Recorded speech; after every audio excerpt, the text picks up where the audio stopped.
Hello, everyone, and welcome to the Adam Kiss Show. Today, I'm going to talk to you about a subject that's very near and dear to my heart and is very important to me and that I'm very fascinated by on a continuous basis, and that is color versus black and white in film. It's a big subject, and before we get into this huge subject and I give you my opinions on it, definitely take a moment, please subscribe to the channel, really helps us out. We've got plenty of great content coming your way. I've got plenty of great more videos coming for you, just for you. And definitely comment below what other videos you'd like me to do. All right, so let's get into the age-old debate. Color versus black and white. Which do you choose? Find out what I choose after the break.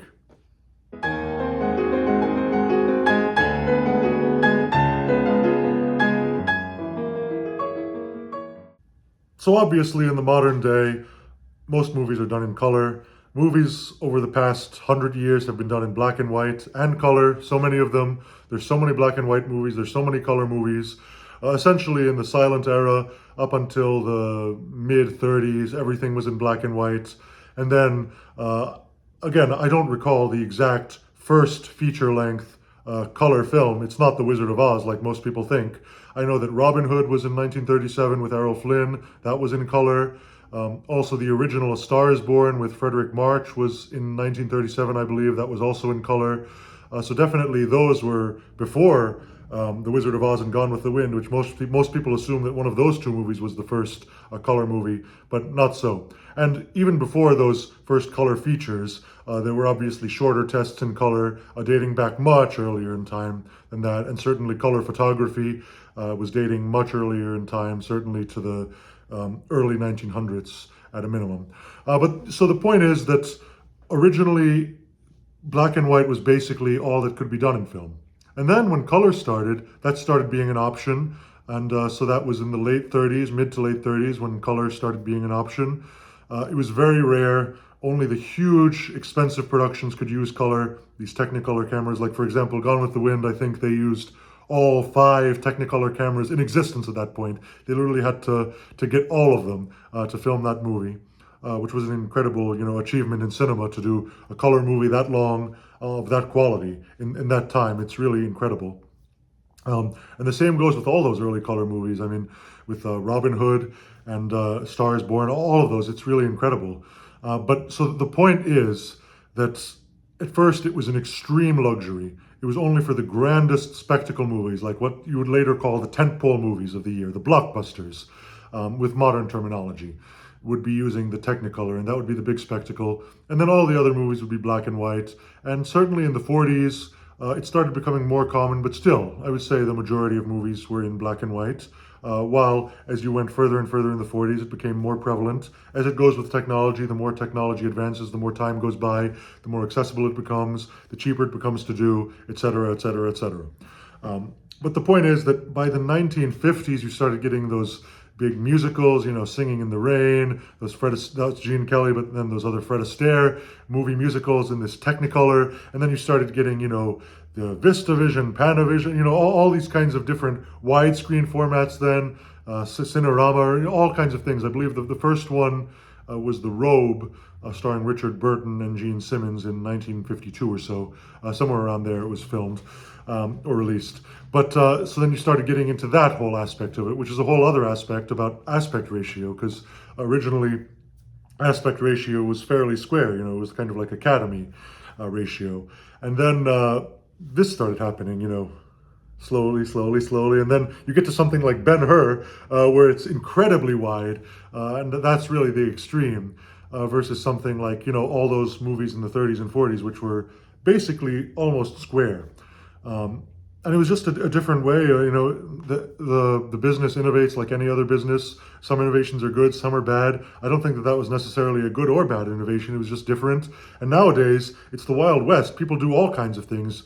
Obviously, the more things modernize, the wider the screen got. But nowadays, it's almost hip to go back to Academy ratio or to go back to square. So many movies have done that within the last 10 years. So it's really just like a style now. It's whatever's hip. Obviously, for the streaming services, often, you don't want to be too widescreen, but you also don't want to be too square. So a lot of films go with a happy medium. I know that for my film, My Last Words, at the moment we're going with a 2:1 ratio, which I believe was suggested by the cinematographer Storaro. I believe he called it Univision or something like that, which we decided was just a great happy medium because it's cinematic, it still is fairly wide, but it also is not a crazy widescreen. In a certain way, I feel that those crazy widescreen things belong for those like epic movies where you show big landscapes, like if you're doing Lawrence of Arabia, things like that. Whereas if you're doing a more contained drama or something like what we have is a romantic drama, then you can make your choice still, and it can still work in widescreen, but I just felt that this would have been the better aspect ratio, so that's why I decided on this aspect ratio.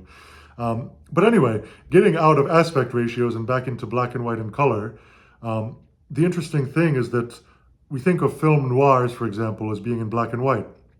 But one of the famous neo-noirs, which is often favorably compared with the great film noirs, is Chinatown, and that is in color. And that's set in LA, whereas most of them are supposed to be set in New York or like in dingy alleyways, things like that.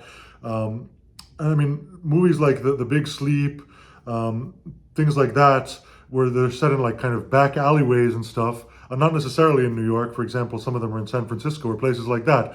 But often you would like see these like seedy underworld moments. And for example, a movie like The Third Man is in Vienna, and that's a perfect example of a film noir with all the dark streets and, you know, the contrast. And that's the great thing about black and white, is that it's so much easier to light. You can really go for it with the lighting and use, you know, like a lot of high contrast and things like that, which might not look as good or look as realistic in color.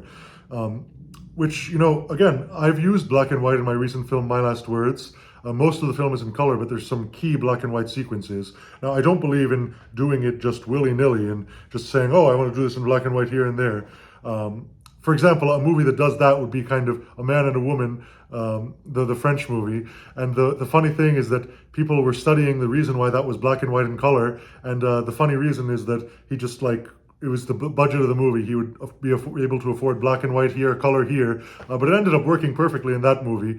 But the point is that generally I don't like it when it's just like random. There has to be a reason in the story to switch, which I find that in the modern day people sometimes do too much. Now, in my story, there's specific reasons for it, as everyone will see in My Last Words movie when it comes out very soon.